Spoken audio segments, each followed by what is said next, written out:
করে, তাই তাদের ভালো ভেবেই আরও 4% ডিএ বাড়ানো হলো। এটা 1 জানুয়ারি থেকে কার্যকরী হবে।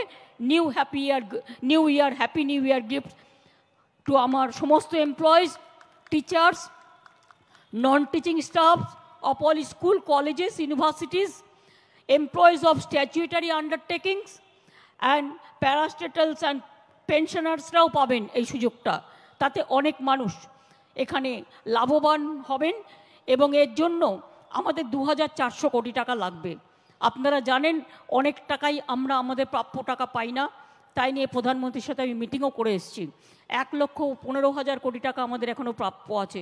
তা সত্ত্বেও আমরা যেগুলো দিতে পারছি এবং 10% দিয়ে আফটার 19 হয়ে গেল, সুতরাং আগে যেটা ছিল 125 ওটা বেড়ে হবে 135, এই 4 বছরেরটা ক্যালকুলেশন করে, তাই তো মাই চিফ সেক্রেটারি ইজ হিয়ার।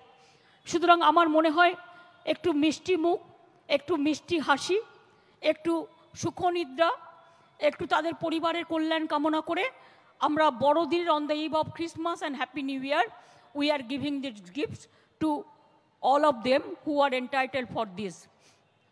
আমি আপনাদের সকলকে বলি, ক্রিসমাস আমার খুব